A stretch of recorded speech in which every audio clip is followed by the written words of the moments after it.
오늘은 그 고용 지원 중에 공고사직과 해고 문제에 대한 이야기를 해볼 건데요.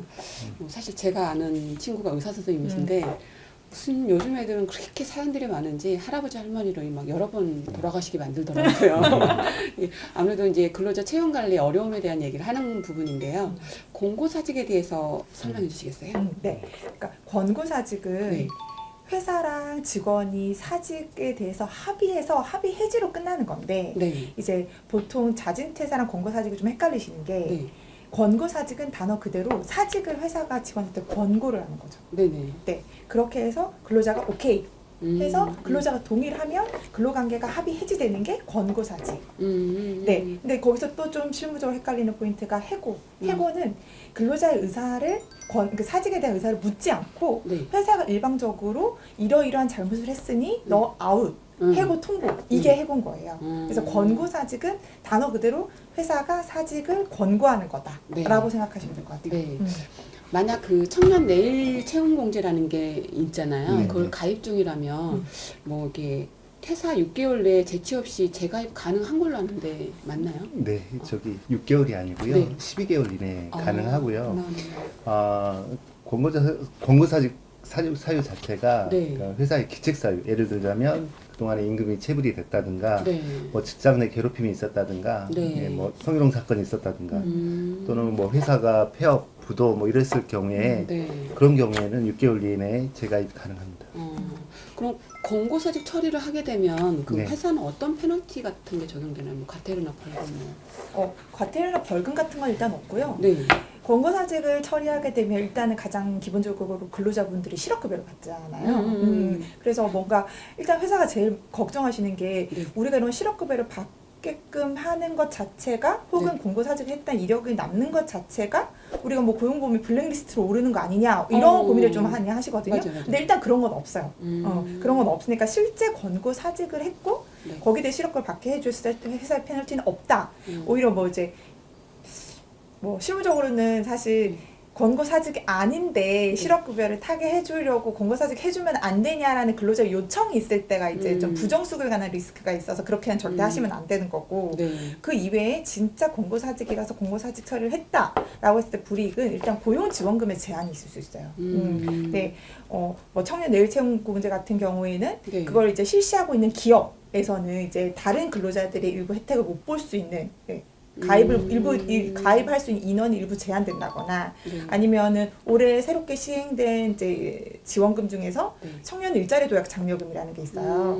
그런 경우에는 권고사직 처리를 하면 이제 그 지원금의 수급이 중단된다거나 네 그런 이제 페널티가 일부 있을 수 있습니다. 덧붙여서 그 3년 동안 네. 외국인 고용이 좀 제한이 되세요. 맞아요, 그래서, 맞아요, 예, 맞아요. 그래서 외국인 고용을 많이 쓰는 곳이라면 맞아요. 예, 권고사직 처리하시면 안 되고요. 맞아요. 네.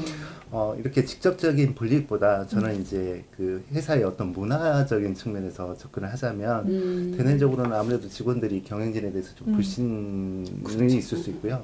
그다음에 요즘에 이제 채용 관련 사이트를 통해서 채용을 많이 공고를 하실 텐데 거기에 이제 회사의 평가를 요즘 맞아요. 다 넣습니다. 네, 예, 그래서 네. 아까 이런 부분들도 좀 감안하셔서 종합적으로 좀 판단을 하시면 좋을 것 같습니다. 네. 어쨌든 공고사직은 양측이 어떤 합의가 있어야 처리가 가능하다는 말씀인데 사실 많은 직장인들이 회사 생활하면서 한 번쯤은 사직과 관련해서 크고 작은 분쟁들이 많이 일어나거든요. 그쵸. 왜냐면 사람이 감정적인 동물이다 보니까 욱하기도 하잖아요. 네.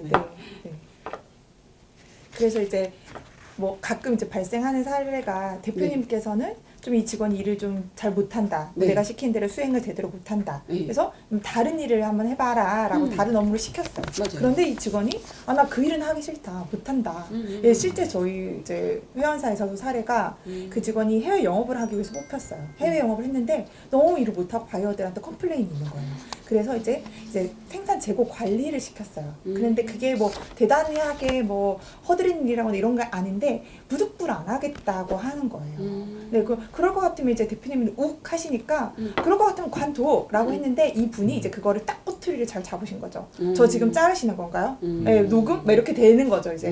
그럴 때는 이제 항상 문제가 될 수 있고 그러면 저 한 달 최고 예고 수당 주세요. 지금 바로 즉시 예고하시는 거니까 돈 주셔야죠. 네. 이런 일이 나올 수 있기 때문에 네. 이제 좀 대표님들께서는 말씀을 좀 조심하셔야 된다거나 네 이런 것들이 좀 필요하죠. 네, 어쨌든 화투는 낙장 불입이지만 사표는 근로자가 마음만 먹으면은 뭐 사표 쓴다 했다가 다시 다닐 거예요. 네. 공복을 할 수가 있잖아요. 네. 그래서 어쨌든 사직의 의사를 서면으로 뭔가를 좀 깔끔하게 남기는 게 좋을 것 같은데 좋은 직원이면 잡고 싶을 거고 그렇지 못하면 좀 대표가 스트레스 받으니까 빨리 보내고 싶을 텐데 사표의 의사표시는 어떻게 하면 제일 좋은 건가요? 크게 이제 두 가지로 구분할 수 있는데요. 해약과 합의해지 이렇게 두 가지로 구분됩니다. 그래서 예를 들면 뭐 저는 2022년 5월 30일부로 사직하겠습니다라고 문구가 기재된 경우에는 이제 이거는 바로 해약이 사유가 되는 것이고요. 네. 예, 합의해지의 경우 네. 저는 뭐 2022년 5월 30일자로 사직하려고 하오니 허락하여 주시기 바랍니다라고 했을 경우에 네. 이거는 이제 회사가 승낙의사가 도달하기 전까지는 철회가 가능한 경우입니다. 네. 제가 중대재에서도 느꼈는데 항상 뭐 이렇게 뭔가 모든 근거는 서류를 남겨야 한다 뭐 이런 걸 이제 익히 이해는 가는데요. 궁금한 게 경영이 너무 악화되어 급여 지급도 어려워서 공고사직을 서로 합의를 본 거죠. 근데도 뭐 이런 고용 관련 혜택이 혹시 받은 게 있다면 다시 반납을 해야 되나요? 아니요, 일단은 모든 지원금이 공고사직을 처리한 것 때문에 모든 지원금의 수급이 중단되는 건 아니에요. 지원금마다 달라요. 그래서 그건 이제 우리 회사가 어떤 지원금을 받고 계신지를 체크하고 그 지원금에서 공고사직에 관한 페널티가 있는지를 확인하시는 게 가장 좋은데 첫 번째 스텝은 그거고 네. 만약에 있는 경우라고 하더라도 예를 들면 아까 말씀드렸던 청년 일자리 도약 장려금이나 1, 2년 전에 있었던 특별고용 촉진 장려금 같은 거 그런데 그런 경우는 권고사직이 발생한 때로부터 지원금 수급이 중단되는 거고 이미 적법하게 받은 것까지는 반납할 의무는 없어요. 유일하게 그 일자리 안정자금만 예를 들어서 매출 규모가 감소하는 경우라 하더라도 잘 소명을 하시게 되면 그건 계속 지원 받을 수 있습니다. 네. 회사의 규모와 사유 등에 따라 달라질 수는 있겠지만 어쨌든 일반적인 공고사직 절차에 대해 어떻게 되는지 그럼 간단하게 설명 좀 부탁드릴게요. 네, 저기 화면을 보면서 제가 네네. 설명을 드리겠습니다. 일단 인사 담당자가 네. 직접 뭐 면담을 하시는 경우도 있겠지만 네. 소속 부서장을 통해서 면담을 하시는 경우가 대부분입니다. 그래서 공고사직을 협의할 면담의 가이드를 먼저 제공을 하고요. 소속 부서장이 근로자를 면담을 합니다. 그러면 네. 근로자가 이제 소속 부서장한테 공고사직에 대한 조건에 대한 얘기를 할 거 아닙니까? 네네. 그러면 면담 내역을 가지고 네. 상호 협의를 해서 네. 근로자 요구를 이제 수용을 할 수 있는 상황이라면 네. 이제 퇴직을 실시를 하고요. 네. 만약 요구하는 수준 자체가 너무 높다면 네. 뭐 교육을 시키거나 아니면 전환 배치를 시키거나 아니면 전직을 지원하는 등의 업무들을 진행을 하고 있습니다. 네. 지금까지 공고사직에 대해서 두 노무사님과 제가 이야기를 나눴는데요. 이번엔 그럼 해고 문제에 대해서 이거 서로 다르다고 하니까 거기에 대해 여쭤보도록 할게요. 해고는 단어 느낌상 뭐 회사가 좀 처분을 직접 내리는 것 같은 뭐 그런 느낌인데 해고하게 되면 회사에 또 페널티가 있나요? 직원이 일단 해고의 의미에 대해서 설명을 좀 먼저 드려야 될 것 같은데 네. 해고는 크게 근로기준법상 네. 이제 경영상 해고 쉽게 뭐 요즘에 정리해고라는 표현을 많이 쓰시죠. 네. 네, 그런 경우와 아니면 이제 일반적인 그냥 해고와 두 가지 경우로 나뉘는데 네. 경영상 해고 즉 정리해고는 회사 측의 사정 네. 즉 회사가 어렵거나 뭐 도산에 이를 정도 위기가 있어서 더 이상 뭐 지금 최후의 수단으로 정리하는 경우가 경영상 해고 정리해고고요.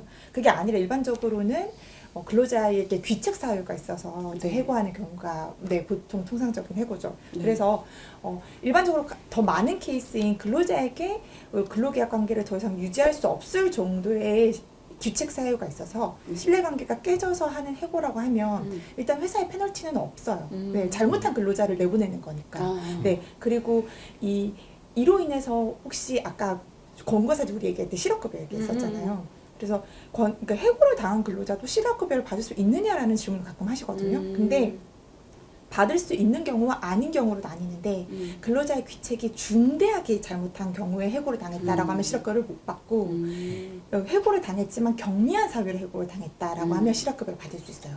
이 판단은 이제 고용보험센터 실업급여를 지급하는 곳에서 중대한지 경미한지를 이제 확인하고 지급 여부를 결정하죠. 네. 해고를 하실 때 해고 예고 수당을 주시거나 네. 또는 해고 예고를 해서 30일 정도 근무를 시키거나 둘 중에 하나의 방법을 취해야 될 텐데요. 만약 해고 예고를 하지 않거나 네. 해고 예고 수당을 주지 않아도 되는 경우가 있습니다. 아. 네, 어떤 경우냐면 일단 근로자가 계속 근로기간이 3개월 미만인 경우고요. 두 네. 번째는 천재지변이나 그 밖에 부득이한 사유로 도저히 사업을 계속해서 운영할 수 없는 경우고요. 네.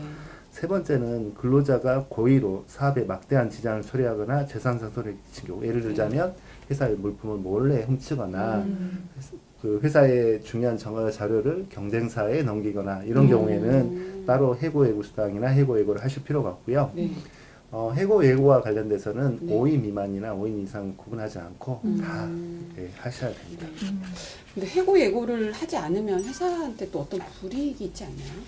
뭐 과태료라거나 벌금 이런 건 사실 없고요. 네. 해고 예고를 하지 않는다라고 하면 네. 근로자에게 30일분의 통상임금을 지급하시면 네. 됩니다. 한 달치. 네, 한 달치. 네, 네, 네, 네, 네. 네. 네, 그리고 아까 그 5인 미만이나 네. 5인 이상이나 해고 예고나 해고 예고 수당을 지급해야 된다고 말씀을 드렸는데 네. 이제 해고에 대해서 부당해고를 다투는 기준 자체는 네. 5인 이상입니다. 네, 음. 5인 미만 같은 경우에는 부당해고를 다투실 수가 없습니다. 법적 다툼 어려운 거네요. 네, 네, 맞습니다. 그럼 해고 예고를 서면으로 아까 통지하라고 하셨는데 그 어떤 내용을 보통 기재를 해 놓으면 좋을까요? 일단 근로자를 해고할 때 네. 절차 중에 하나가 해고 예고 제도라는 게 있고 네.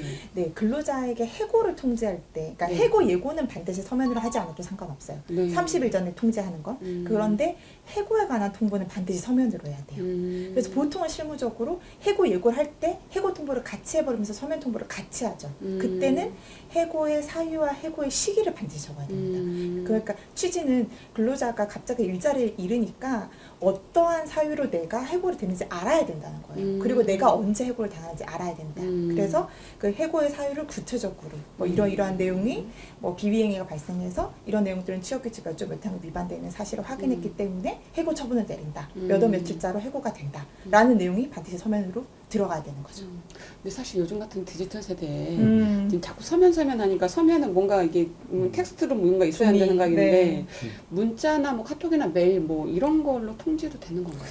그 해고 서면 통지는 아예 네. 법에 정해진 원칙입니다. 그래서 노동법? 네네네. 근로기준법. 네, 아, 네네. 문자나 메일로 하는 거는 아예 그 적법한 절차를 볼 수 없는 경우인데요. 예를 들어서 네. 아무리 해고의 사유가 정당하고 네.